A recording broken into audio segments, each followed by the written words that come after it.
फरमाते हैं जिसने नबी की मीलाद की तो गोया उसके नामे आमाल में बहुत पहाड़ के बराबर अल्लाह नेकियां अता फरमाएगा।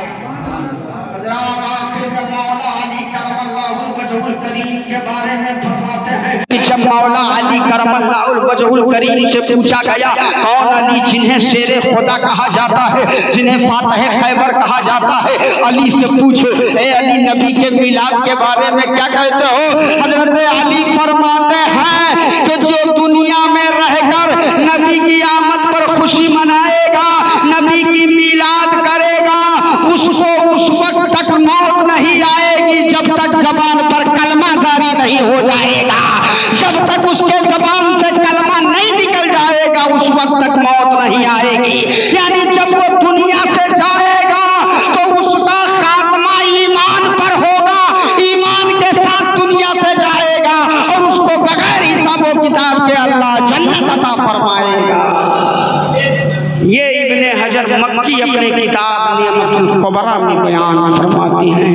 हजरात ये मिलाद पर इतना सबूत, इतना दलील, इतना जवाब आपको मिल गया।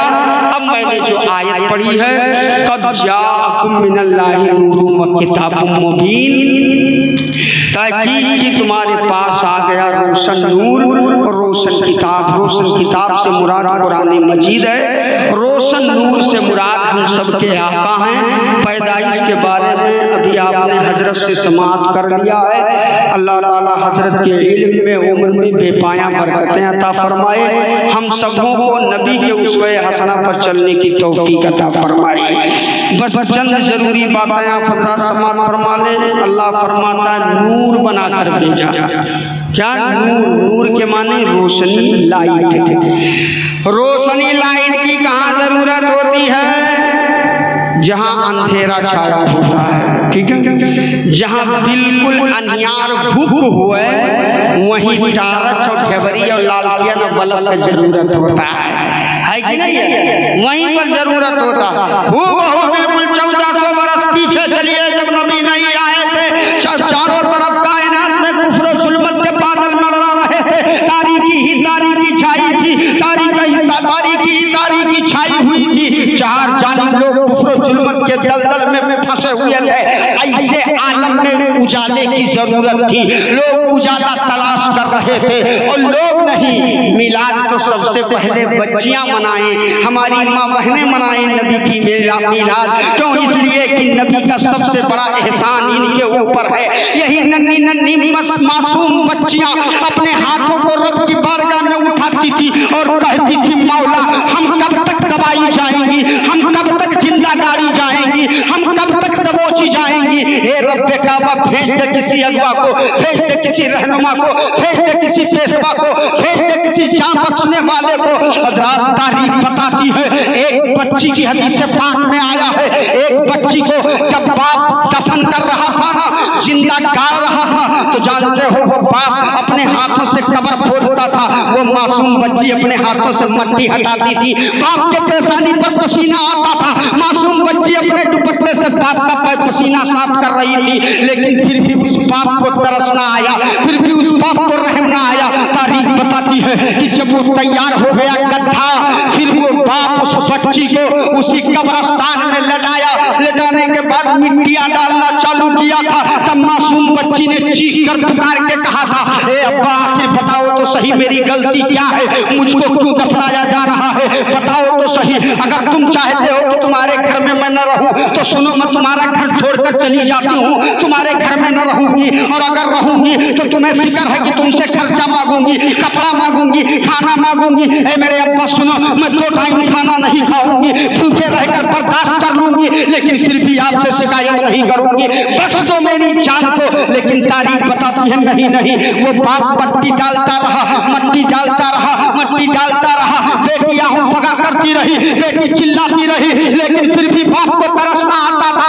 आखिरकार बाप की मट्टी जब बच्ची के सीने तक पहुंची थी, फिर बच्ची ने जल्दी से हाथ को बाहर खींच लिया था और हाथ बाहर खींचकर आसमान की तरफ उठाया था। बाप मिट्टी डाल चुका है, बच्ची का हाथ आसमान की तरफ उठा है। बच्ची ने पुकार मरवाई जाएंगी, कब तक हम मासूम बच्चियां मारी जाएंगी। ए रब्बे काबा बहुत हो चुका, अब भेज दे किसी रहनुमा को, भेज दे किसी मोहसिन को, भेज दे किसी जाने कायनात को। तारीख बताती है उस बच्ची की दुआ बाबे इजाजत से टकराती है, रब की रहमत जोश में आती है। रब ने अपने महबूब को नूर बनाकर जमीन पर भेज दिया। आसमी साहब के बिला पुकार उठे, जहां तारीख थी जुल्मत कदा था, सख्त काला था, कोई पर्दे से क्या निकला कि घर घर में उजाला था। कोई पर्दे से क्या निकला कि घर घर में उजाला था। मेरे आका आए खाकदाने की दी पर रहमत बनकर। सबसे पहले जो नारा मुस्तफा जाने रहमत ने दिया है लोगों को, वो यही दिया है लोगों, बेटी बचाओ, बेटी बचाओ, बेटी पढ़ाओ। अल्लाह तुम्हारे लिए बेटियों को रहमत बनाकर भेजा है। आज हमारे भारत की गवर्नमेंट नारा दे रही बेटी बचाओ बेटी पढ़ाओ, बड़ा शुक्रगुजार है, बड़ा शुक्रिया अदा करते हैं। लेकिन सुनो, ये नारा 1400 साल पहले आमिना के लाल ने मक्के की धरती पर पैदा होते ही इन बच्चियों का मकाम इस तरह बुलंद बाला किया। बताया ये रहमत बनकर के तशरीफ लाई है, जिसको अल्लाह ने दो बेटियां अता की है ना, अच्छे से परवरिश करे, उन्हें अच्छे से तालीम दे। उसके बाद जब वो इस दुनिया से जाएगा तो अल्लाह ताला उसको जन्नत में मेरा ऐसे पड़ोसी बनाएगा। अल्लाह के नबी फरमाते हैं मेरा ऐसा पड़ोसी बनाएगा। इस अंदाज से बच्चियों के मकाम को बुलंद बाला किया मुस्तफा जाने रहमत ने। हाँ, तो नूर बन के आए, रोशन बन के आए। कब? जब अंधेरा था, उजाले की जरूरत थी, तब आका नूर बन करके आए। और ऐसा नूर बन करके आए कि उस नूर से जब फायदा हासिल किया है अबू बकर ने, तो वो सदाकत के आलम बरदार बन करके चमक गए। उस नूर से फायदा हासिल किया हजरत उमर ने, तो अदालत के ताजदार बन करके चमक गए। उस नूर से जब फायदा किया उस्मान गनी ने, सखावत के बादशाह बन करके चमक गए। उस नूर से जब फायदा हासिल किया अली ने, तो सुजात और बहादुरी के आलम बरदार बन करके चमक गए। इसी को जब बरेली के इमाम ने देखा कि उस नूर से जिन जिन लोगों ने फायदा हासिल किया है वो लोग चमकते रहे। अबू बकर चमके हैं, उमर चमके हैं, उस्मान चमके हैं, अली चमके हैं, बगदाद की धरती पर गौसे आजम चमके हैं, अजमेर की धरती पर गरीब नवाज चमके हैं। तो बरेली के इमाम ने कलम उठाया और कहा या रसूल अल्लाह, चमक तुझसे पाते हैं चमकाने वाले, मेरा दिल भी चमका दे, चमका दे, मेरा दिल भी चमका दे, चमकाने वाले। वो चमकदार नूर बन करके आका तशरीफ लाए कि उनकी चमक, उनकी रोशनी चारों तरफ फैल गई। कैसे फैली? पैदाइश आपने सुन लिया, पैदाइश में नहीं बोलूंगा। अब्दुल मुत्तलिब सरकार के कौन है? जोर से बोलो। अब ये सुने चाचा, बड़ा तेज हैं आप लोग। सरकार के दादा हैं अब्दुल मुत्तलिब। हाँ, जो काबे के मुतवल्ली भी थे, सरदार भी थे अब्दुल मुत्तलिब। जानते हो जब हुजूर की पैदाइश हो रही थी तो अब्दुल मुत्तलिब काबा की दीवार से टेक लगाकर बैठे थे कि अल्लाह उनके ऊपर नींद आ गई। क्या आ गई? जोर से बोलो कि आपको आ गई? नहीं आया? अच्छा, तो सुनेंगे। सुनो, अब्दुल मुत्तलिब को नींद आ गई। हजरत अब्दुल मुत्तलिब का बयान है कि मैंने क्या देखा, हतीमे काबा में, हरमे काबा में एक छोटा सा पौधा निकला। अब्दुल मुत्तलिब का बयान है, फिर देखा मैंने वो छोटा सा पौधा बढ़ता चला गया, बढ़ता चला गया, बढ़ता चला गया, बढ़ता चला गया, इतना बढ़ा, इतना बढ़ा, इतना बढ़ा कि उसकी शाखें पूरे चारों तरफ फैल गई। फिर अब्दुल मुत्तलिब का बयान है, अचानक मैंने क्या देखा? हजरत, ये किसी और के घर की बात नहीं, नबी के घर की बात कर रहा हूँ। जोर से कह दो, नबी के दादा की बात कर रहा हूँ। फरमाते हैं, कहते हैं कि चारों तरफ शाखें ही शाखें फैल गई। फिर मैंने देखा उसमें फूल निकलना चालू हो गया। थोड़ी ही देर के बाद अब्दुल मुत्तलिब कहते हैं कि उस फूल में फल लगना चालू हो गया। मैंने देखा फल भी लग गए और वो फल पक भी गए। फिर कुछ देर के बाद मैंने क्या देखा कि कुछ आने वाले आए, फल तोड़ तोड़ कर खा खा कर फायदा हासिल कर रहे हैं और चले जा रहे हैं। थोड़ी देर के बाद अब्दुल मुत्तलिब का बयान है, फिर मैंने देखा कुछ लोग आए और आने के बाद फल भी तोड़े खाए और हाथ में टेंगरियों भी लेके आए, हाथ में कुल्हाड़ी भी लेके आए, फल भी खाए, उसको काटने लगे। कोई डार काट रहा है, कोई जड़ से काट रहा है, कोई कुनी काट रहा है, कोई कहीं काट रहा है। इस वाक़े को जब अब्दुल मुत्तलिब ने देखा तो हैरान और परेशान हो गए, झिझक कर उठे, आंख खुल गई और जब आंख खोल के चारों तरफ देख रहे हैं तो कहूँ भी वो पौधा नहीं है। फौरन घबराए और पुकार उठे, हे रब्बे काबा, ये आखिर क्या मैंने देखा है?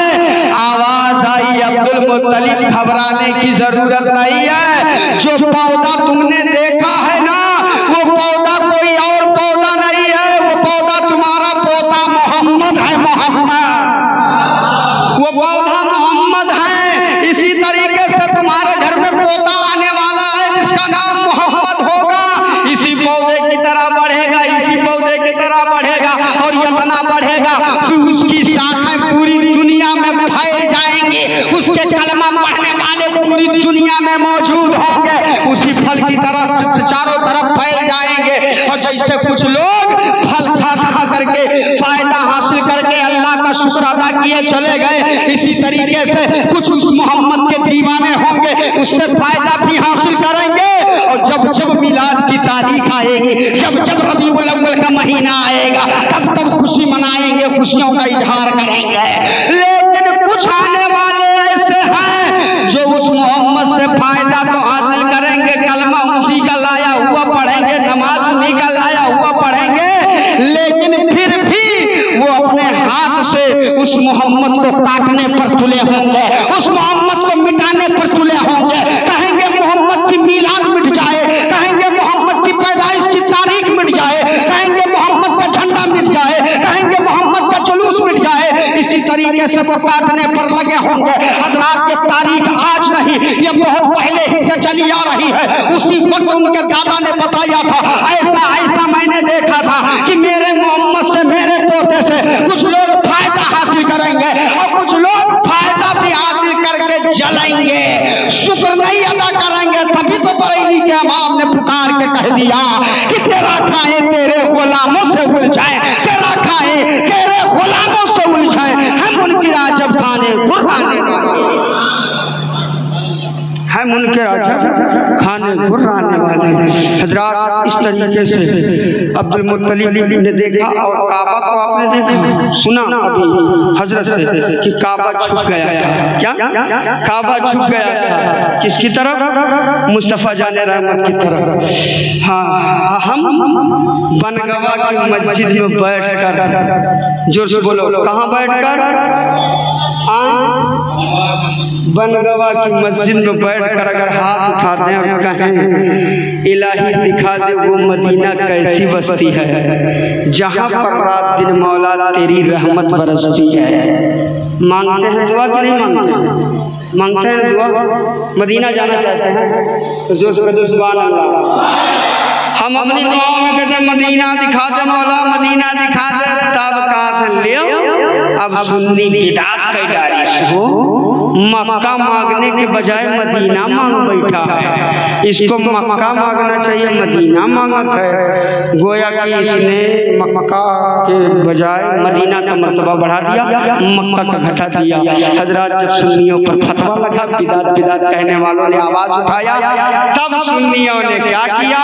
किसी आइरे गैरे हजरत का दामन नहीं थामा, आला हजरत का दामन थामा।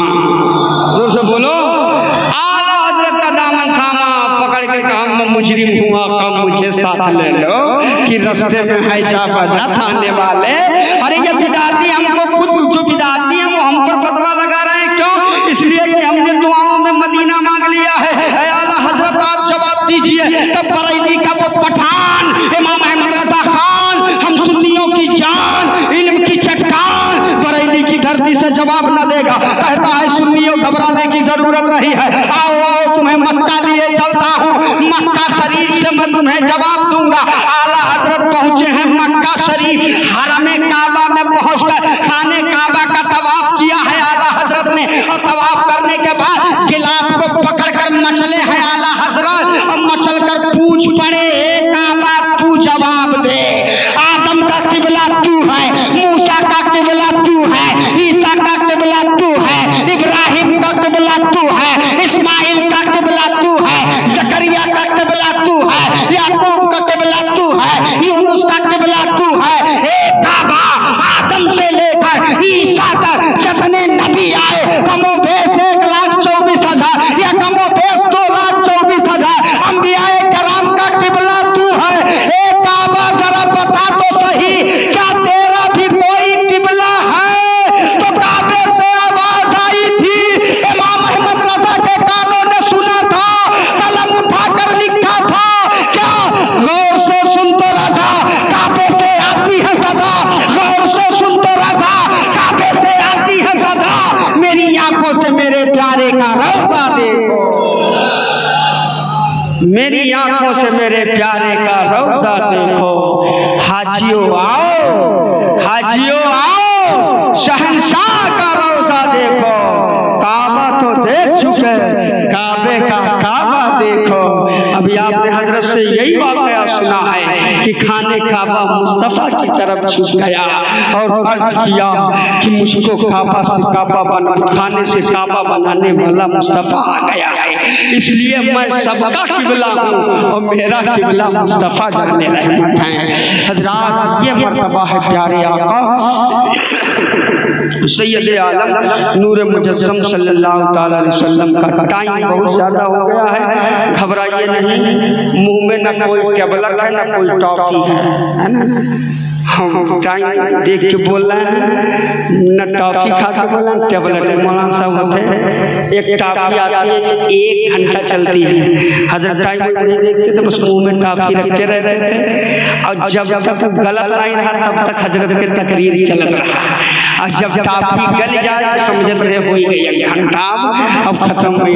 एक दिन हजरत जल्दी जल्दी आया, बैठे था सदरी में, हाफिज शफीक की तरह सदरी जाके पहरे हुए थे और वही में रखे थे टॉफी। या तो आग से एक दिन उस सदरिया का एक बटनिया उठ के वही में धरा रहा। अब हजरत बैठे हुए कुर्सी पर तो झट से निकाल के मुंह में डाली तो टॉफी के बजाय बटनिया डाल दी, बटनी डाल दिए। अब बोल रहे हैं अब वो आज गलने का नाम नहीं ले रहा है, तो कैसे गले? टॉफी हो तब ना गले, बटन डाले हो तब कहाँ से गलेगा? हैं तो रात मैंने मुंह में कुछ नहीं रखा है, ना टॉफी है ना बटन है। घबराइए नहीं, बस बहुत जल्दी सलाम होने वाला है। घबरा तो नहीं रहे हो? नहीं घबरा रहे हैं तो फिर सुनो यार, नहीं घबरा रहे हो तो। प्यारे आका सैयद आलम नूर मुजस्सम सल्लल्लाहु ताला अलैहि वसल्लम की पैदाइश आपने सुन लिया। दाइयां आई थी हुजूर को लेने के लिए, लेकिन कोई दाई को नहीं आई, क्योंकि यतीम बच्चा है, सर से बाप का साया चला गया, उठ गया। आई तो कौन आई? हलीमा आई। पहले कहाँ आई? खाने काबा आई। काबा पकड़ के कहती है गिला, ए रब्बे काबा, हलीमा है, कुछ भी है तेरी बंदी है मौला। सारी औरतें आई थी तेज तर्रार घोड़ी से, बच्चा लेकर कीमती कीमती चली गई हैं, मेरी किस्मत में कोई बच्चा हो तो मिल जाए। अब्दुल मुत्तलिब ने जब ये आवाज सुनी तो कहा, हलीमा बच्चा चाहिए तो सुनो, चली जाओ मेरे घर, मेरा पोता पैदा हुआ है, उसी को ले लो। हजरात, लेकिन हलीमा सुनो, बड़ी अजमत वाला बच्चा है, बड़ी रहमत वाला बच्चा है, बड़ी बरकत वाला बच्चा है। सुना हलीमा ने तो दौड़ती हुई भागती हुई आई, दरवाजे पर दस्तक दिया, अंदर से आवाज आई, कौन? हजरत हलीमा ने कहा, मैं कबीले साद से दाई हूँ, मेरा नाम है हलीमा सादिया, बच्चा आई हूँ, दूध पिलाने के लिए ले जाऊंगी, इनाम वकराम हासिल करूंगी। अंदर से मेरे नबी की माँ ने आंखों में आंसू टिपटिपा कर कहा था, ए आने वाली दाई सुनो, इस बच्चे के सर से बाप का साया उठ चुका है, बच्चा यतीम है, तुम्हें क्या दे सकता है? हलीमा ने कहा, कुछ भी हो, आप दरवाजा खोलिए, एक बार अपने बच्चे का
हक मार करके एक बार नहीं 7 बार चले जाओ, खाने काबा का तवाफ करके आ जाओ। एक मस्जिद नहीं 7 मस्जिद बनवा दो, एक मदरसा नहीं 7 मदरसा बना दो। मुस्तफा की शरीयत कहती है अगर जब तक तुम भाई का हक नहीं दोगे तब तक तुम्हारा एक भी कार्य खैर का सवाब अल्लाह की बारगाह में नहीं कबूल हो सकता, एक भी खुदा की बारगाह में नहीं कबूल हो सकता। ये कौन पैगाम दे रहा है? ये मुस्तफ़ा जाने रहमत दे रहे हैं, ये मुस्तफ़ा जाने रहमत बता रहे हैं। हजरात, तो जो नबी की सीरत तैयबा है, जिस चीज़ को मेरे आका ने बताया है उसी चीज़ पर हमें और आपको अमल पैरा रहना चाहिए, उसी पर हमें और आपको अमल करने की ज़रूरत है। हजरात, बस अब इससे आगे टाइम इजाज़त नहीं दे रही है कि और कुछ बयान किया जाए। मुस्तफ़ा जाने रहमत ने जो हमें बताया है सीरत तैयबा की, आका की, जो हमारे और आपकी निगाहों के सामने है, उसी पर हम और आप अमल पैरा रहे। बेटियों को अल्लाह के नबी ने फरमाया ये रहमत बनकर आई हैं, हर बेटी को रहमत समझो, हर किसी की बहन को अपनी बहन की तरह समझो, हर किसी की बेटी को अपनी बेटी की तरह समझो। अल्लाह के नबी ने जिस चीज़ का हुक्म दिया है उसी चीज़ पर अमल पैरा रहो। जिस चीज़ से मुस्तफ़ा जाने रहमत ने रोक दिया है उस चीज़ से रुके रहो, उस चीज़ से बाज आ जाओ। और जब तक दुनिया में जिंदा रहो तो रसूल, अल्लाह उसके रसूल की मोहब्बत में जियो, अल्लाह और उसके मोहब्बत की रसूल की इस दुनिया से जाओ। दोस्ती करो तो अल्लाह और उसके रसूल के लिए दोस्ती करो, दुश्मनी करो तो भी अल्लाह और उसके रसूल के लिए दुश्मनी करो। जो अल्लाह का नहीं, अल्लाह के रसूल का नहीं, वो हमारा और आपका नहीं हो सकता। आखिरी बात, अल्लाह के नबी ने जो माँ बाप का मकाम बताया है, माँ बाप का दर्जा बताया है। नबी की मिलाद कौन करे? माँ करे। नबी की मिलाद माँ करे, नबी का मिलाद बाप करे। क्यों? इसलिए कि नबी ने फरमाया माँ के कदमों में बेटे की जन्नत है। सुभान अल्लाह। जन्नत कहाँ है? जोर से बोल दो, कहाँ है? माँ के कदमों में है। अल्लाह के नबी ने, अल्लाह ने फरमाया खाने काबा में है। जोर से बोलो, जन्नत खाने काबा में है,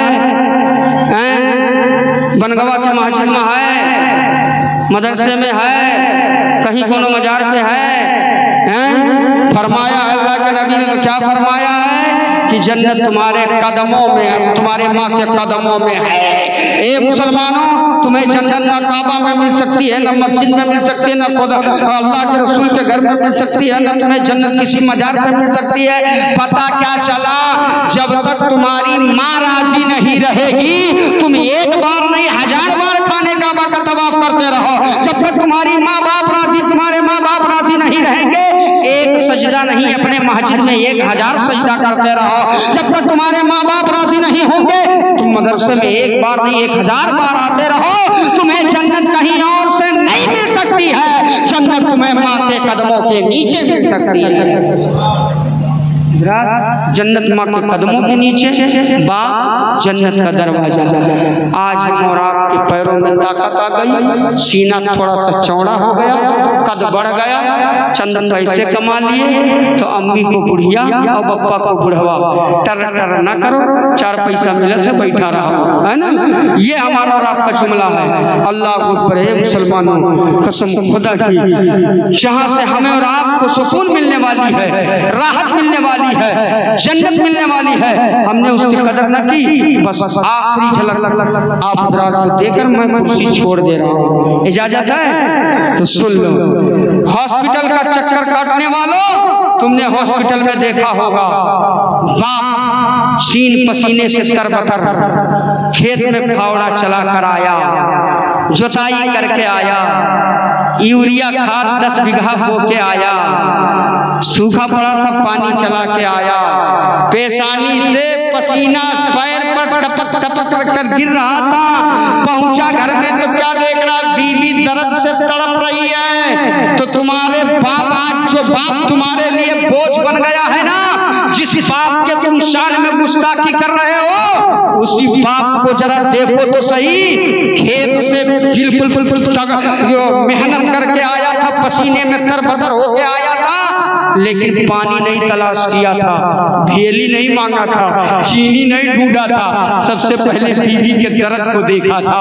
पानी सब कुछ कुर्बान कर दिया, बीवी को देखा, मेरी बीवी दर्द जैसे तड़प रही है, उठाया है बीवी को, और उठाने के बाद एम्बुलेंस में या गाड़ी में लेकर के नौगढ़ की धरती पर पहुंचा है। और नौगढ़ की धरती पर पहुंच करके जब वो बाप अल्ट्रासाउंड मशीन पर लेटाता है अपनी बीवी को, यानी तुम्हारी अम्मा को, जब अल्ट्रासाउंड मशीन पर लेटाया था तो मशीन ने क्या जवाब दिया कि बच्चा बिल्कुल टेढ़ा मेढ़ा हो गया है, खतरा हो सकता है। डॉक्टर ने रिपोर्ट देखा, तड़प कर कहा था, ए लोगों आने वाले सुनो, बच्चे के भी जान को खतरा है, माँ की भी जान को खतरा है, एक ही जान बचाई जा सकती है ऑपरेशन करने पर। बाप से पूछा डॉक्टर ने, बता किसी की जान बचाई जाए, बेटे की जान बचाई जाए या अम्मा की जान बचाई जाए? ऐ अपने माँ बाप को बोझ समझने वालों, कहीं भी तुम कामयाब नहीं रह सकते, नहीं हो सकते जब तक अपने माँ बाप को राजी नहीं करोगे। सुनो, डॉक्टर बाप के सामने कह रहा, बताओ एक ही जान बचेगी, बेटे की बचाऊं या माँ की बचाऊं? बाप खामोश है, सब्र रजा का मुजस्समा बनकर खड़ा हुआ है, कुछ बोल नहीं रहा है। इतने में यही आवाज माँ के कान में पहुंची थी ना, तो आज जिस माँ की आवाज हमारे लिए कड़ी लग रही है, जिस माँ के कपड़े हमारे लिए भारी लग रहे हैं, जिस माँ की दवाएं लाने के लिए हमारे पास पैसे नहीं है, जो माँ हमारे रात के लिए बोझ बनकर आज बैठी है घर में, हम और आप समझते हैं मेरी माँ बोझ बनकर हमारे घर में बैठी है। सुनो, यही माँ की आवाज में जब डॉक्टर की आवाज पहुंची थी कि एक ही जान बचाई जा सकती है, या तो बच्चे की या तो माँ की, तब तक बाप कुछ नहीं बोल रहा था। कहा डॉक्टर ऑपरेशन करो। डॉक्टर ने कहा ऐसे नहीं होगा, तुम्हें कलम उठा के साइन करना पड़ेगा।